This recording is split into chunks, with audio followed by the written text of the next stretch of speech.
Não retiro nenhuma crítica que fiz a Moraes, nem a Viviane, nem a sua família. Mas, se o conteúdo desses e-mails, de fato for isso que a PGR afirma, esses dois irmãos têm que estar fora de circulação. Isso é uma grande verdade, né?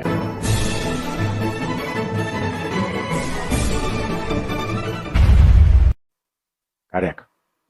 Segundo informações da Revista Oeste, o Procurador-Geral da República, que eu chamo carinhosamente de Panaca-Geral do Regime, Paulo Gonetti, fez um boquete, Paulo Gonetti denunciou os irmãos Raul de Oliveira e Oliverino de Oliveira em virtude de supostas ameaças e perseguição contra o nosso Duce, nosso Führer, nosso guia, nosso condutor, o protetor da democracia, ele que é o primeiro de seu nome, ele que é o nosso cara, ele que é o nosso caramba, ele que é o nosso caraô, ele que é pau, ele que é pedra, ele que é o fim do caminho, ele que é o resto de toco, ele que é um pouco sozinho, ele que é a cobra, ele que é o pau, aqui é João, que é José, ele que é um espinho na mão, ele que é o corte no pé, ele que é luz, ele que é raio, ele que é estrela, ele que é o luar, ele que é a manhã de sol, ele que é o iaiá, ele que é o ioiô, ele que segura o tchan, ele que amarra o tchan, ele que passa por debaixo da cordinha, ele que desce na boquinha da garrafa, ele que é a mosca na sopa, ele que é o dente do tubarão, ele que é o sangue no olhar do vampiro, ele que é as juras de maldição, ele que é o filho reborn que ainda não veio, ele que é o princípio, ele que é o fim, ele que é o meio, ele que é o ontem, que é o hoje, que é o amanhã, ele que é o alfa, ele que é o ômega, ele a quem nós devemos dar glória pelos séculos dos séculos, sob pena de tomarmos bem no olho dos nossos séculos o nosso ditador Alexandre de Moraes e a sua família multimilionária, quero repetir aqui. Lembrando que os dois irmãos foram presos pela Polícia Federal em maio do ano passado, e neste ano eles conseguiram regime domiciliar. A acusação foi apresentada no mês passado à relatora do caso, Bento Carneiro. De acordo com os documentos, os denunciados enviaram mensagens com ataques a Moraes, a mulher do juiz, Viviane Bart, multimilionária de Moraes, e a filha do casal, Juliana, herdeira de Moraes, entre abril e maio de 2024. Conforme a PGR, resumidamente, são ameaças de mal injusto e grave, com referências a práticas de sequestro, tortura e morte. A PGR afirma que as mensagens descreviam detalhes da rotina da família, bem como locais próximos ao escritório Bart de Moraes, Sociedade de Advogados, indicando possível vigilância. Ora, não retiro nenhuma crítica que fiz a Moraes, nem a Viviane, nem a sua família. Mas, se o conteúdo desses e-mails, de fato for isso que a PGR afirma, esses dois irmãos têm que estar fora de circulação. Isso é uma grande verdade, né, Segre? Mas não deveria ir na primeira instância? Porque qual é a afetação? Por quê? Não tem foro privilegiado? Exatamente, essa é a pergunta. Por que ele está indo com a Carmen Lúcia? Qualquer um, todos nós em algum momento recebemos ameaças, mais fortes, menos fortes. O foro privilegiado é para quando o ministro do STF é acusado e não vítima.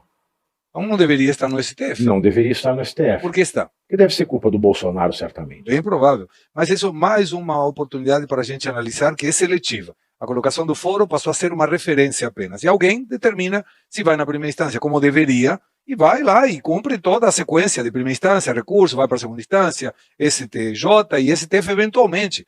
Mas não pode ir num lugar em que os colegas do ministro que está sendo teórica vítima, e sempre temos que reforçar, ninguém está a favor de violência, muito menos de sequestro ou grave ameaça. Mas eu não entendi até agora, e não entendo direito, vocês entendem, por que isso não está na primeira instância? Não, você tem toda a razão.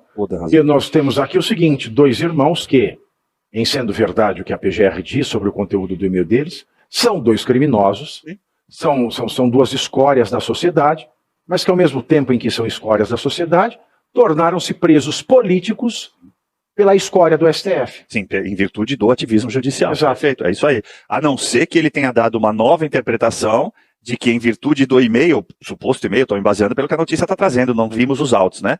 Mas então o e-mail ele teria recebido no e-mail corporativo dele lá do STF. E aí o crime teria sido condenado dentro do STF. É a única justificativa. Existe um artigo no regimento interno que diz que quando o crime é cometido nas dependências do Supremo Tribunal Federal, o Supremo Tribunal Federal tem competência para processar e julgar e investigar. Mas esse Mas raciocínio acontece fica o de seguinte, encontro à lógica, isso né? teria que acontecer dentro do Exato. Supremo e não no escritório, a não ser que o escritório Bartos de Moraes seja uma extensão do Supremo. Eu fui Agora eu entendi. Então o Supremo está assumindo, a PGR está assumindo, que o escritório da mulher do Moraes é uma extensão, um puxadinho do STF. É por isso que são multimilionários.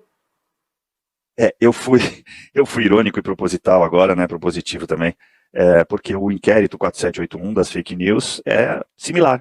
O crime não aconteceu no STF, mas ele foi tratado como se tivesse acontecido. O caso do Daniel Silveira, inclusive, é parte do mesmo princípio. O crime não foi cometido lá. Ele tinha foro privilegiado, sim, era um deputado federal. Mas por que ficou flagrante eterno? Porque estava na internet. Então eu fiz essa ilusão. Foi Alexandre de Moraes que determinou isso. Não, é flagrante eterno porque está na internet. Está na rede, então ele pode decidir de qualquer maneira.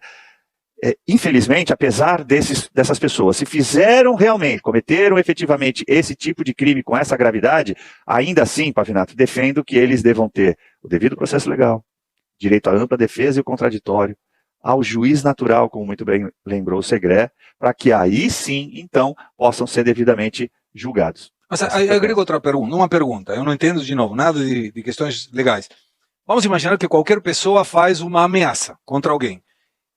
Eu tenho visto pessoas que cometeram homicídio e, como ter endereço fixo e trabalho justificado, elas respondem liberdade. Por que, nesse caso, foi feita uma prisão preventiva e o cumprimento agora com prisão domiciliar? Pergunto. Outra excelente pergunta. Depende dos critérios que estão sendo Depende de utilizados. quem é a vítima. Se a vítima é a bosta do cidadão comum, tudo bem. 215 milhões de cidadão comum? Mata uma. Agora, se é um soberano, é um ataque à soberania. Entendeu? Deve ser isso. Eu estou imaginando, eu estou conjecturando aqui. Não, estamos todos, na verdade, conjecturando quando se trata do Alexandre de Moraes, né? Agora, é preciso também que se verifique na investigação, né, Pavinato, se eles teriam Eles conseguem efetivamente... transformar até psicopata em perseguido político. Exatamente. Não, mas primeiro precisa ver se o psicopata... O cara que transforma psicopata em vítima é o quê? É mais psicopata ainda. Essa que é a verdade do negócio. A gente está muito mal.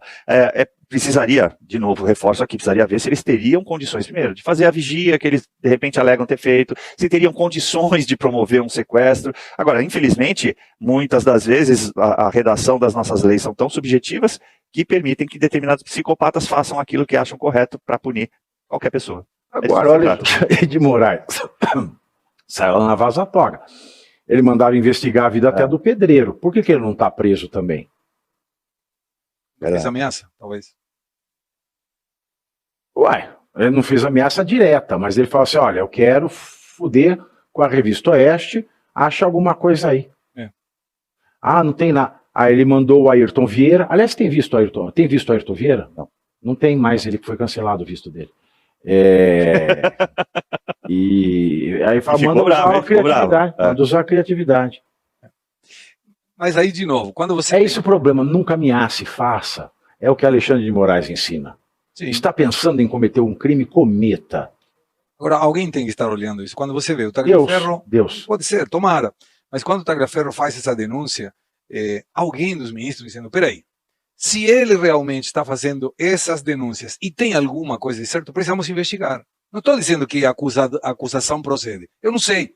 Mas se tem essa situação, em qualquer outro contexto, nunca estaria sendo processado aquele que fez a denúncia. Estaria sendo investigado para ver se essa denúncia procede. Não procede. Pau contra aquele que denunciou erradamente, porque aí tem, inclusive, litigância de má-fé e tal. Mas ninguém investigou e coloca ele como réu. É estranho. Tudo é estranho. Tudo é estranho. Olha que coisa estranha também. Quem diria?